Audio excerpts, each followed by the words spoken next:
ಫಾರೂಕ್ ಅಂತ ನಮ್ಮ ಫ್ಯಾಮಿಲಿ ಹುಡುಗಿ, ಅದು ತುಂಬ ಕಡೆ ತೋರಿಸಿದ್ದೇನೆ, ಎಲ್ಲಿ ಕಮ್ಮಿ ಆಗಲಿಲ್ಲ. ಕೇರಳ, ಮ್ಯಾಂಗ್ಳೂರು, ಮಣಿಪಾಲ ಎಲ್ಲ ತೋರಿಸಿದ್ದೇನೆ. ಇರ್ಲಿ ತೋರಿಸಿ, ನಾವು ಎಲ್ಲ ಕಡೆ ತೋರಿಸಿದೀವಿ, ಕಮ್ಮಿ ಆಗಲಿಲ್ಲ. ಹಂಗೆ ಇಲ್ಲಿ ಬ್ಯಾಂಗ್ಳೂರಿಗೆ ಬಂದಿದ್ದೇನೆ. ಬ್ಯಾಂಗ್ಳೂರಿಗೆ ಬಂದ ಮೇಲೆ 60% ನಮಗೆ ಕಮ್ಮಿ ಉಂಟು. ಈಗ ಪರವಾಗಿಲ್ಲ. ಈಗ 2ನೇ ಸರ್ತಿ ಬಂದದ್ದು ನಾವು. ಈ 60% ಕಮ್ಮಿ ಇದ್ದಲ್ಲಿ ಈಗ ಕಮ್ಮಿ ಆಗಿದೆ.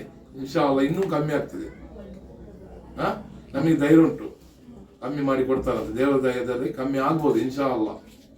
ನಾವು ಅದಕ್ಕೆ ಬಂದಿದೆ. 2ನೇ ಸರ್ತಿ ಇಲ್ಲಿ ಬಂದದ್ದು. ಇನ್ನು 2ನೇ ಸರ್ತಿಯಲ್ಲಿ ಟ್ರೀಟ್ಮೆಂಟ್ ನೋಡಿ ಕಂಪ್ಲೀಟ್ ಕಮ್ಮಿ ಆಗ್ಬೋದು. ಒಂದು 2-3 ತಿಂಗಳಲ್ಲಿ ಕ್ಲಿಯರ್ ಆಗ್ಬೋದು. ದೇವರು ಕ್ಲಿಯರ್ ಮಾಡಿ ಕೊಡ್ತಾರೆ ಅವ್ರು ಡಾಕ್ಟರ್ ಕೈಗುಣದಲ್ಲಿ ಇನ್ಶಾಅಲ್ಲ. ಅಸ್ಸಲಾಮು ಅಲೈಕುಂ. 3 ವರ್ಷ ಆಯ್ತು ಅವ್ರು ಮಲಗಿದಲ್ಲೇ, ನಡಿಲಿಕ್ಕೆ ಆಗ್ಲಿಲ್ಲ. ಎಲ್ಲ ಮತ್ತೆ ಮಲಗಿದಲ್ಲೇ ಇದ್ರು. ಸೊಂಟ ನೋವು, ಕಾಲು ಎಳಿಲಿಕ್ಕೆ, ಮತ್ತೆ ಕೈ ಕಾಲು ಸುಸ್ತಾಗ್ತಾ ಇತ್ತು. ಮತ್ತೆ ಎಂತ ಆದ್ರೆ ಎಲ್ಲಿ ಮಾಡಿದ್ರು ಅವನು ನಡಿಲಿಕ್ಕೆ ಬಗ್ಲಿಕ್ಕೆ ಎಂತ ಆಗ್ತಾ ಇರ್ಲಿಲ್ಲ. ಇಲ್ಲಿ ಬಂದ ಮೇಲೆ ಮಾಷಾ ಅಲ್ಲಾ ಕಮ್ಮಿ ಆಗಿದೆ. 60% ಕಮ್ಮಿ ಉಂಟು, ಇನ್ನು 40% ಇರುದು. ಈಗ ಕುತ್ಕೊಳ್ತಾಳೆ ಬಂದು ಮನೆಯಲ್ಲಿ, ಆ ಕಡೆಗೆ ನಡೀತಾಳೆ. ಈಗ ಟ್ರಾವೆಲ್ ಮಾಡ್ತಾಳೆ ಸ್ವಲ್ಪ ಆ ಕಡೆಗೆ ಹೋಗಿ. ಈಗ ನನಗೆ ನೋವಾಗ್ತಾ ಉಂಟು, ಆ ತರ ಈ ತರ ಎಂತ ಹೇಳ್ತಾ ಇಲ್ಲ.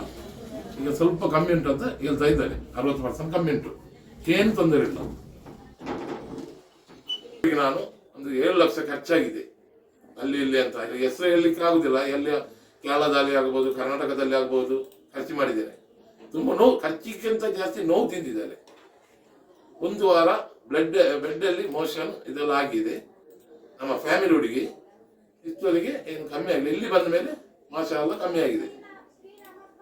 ಕಮ್ಮಿ ಆಗಬಹುದು ಅಂತ ನನಗೆ ಭರವಸೆ ಉಂಟು.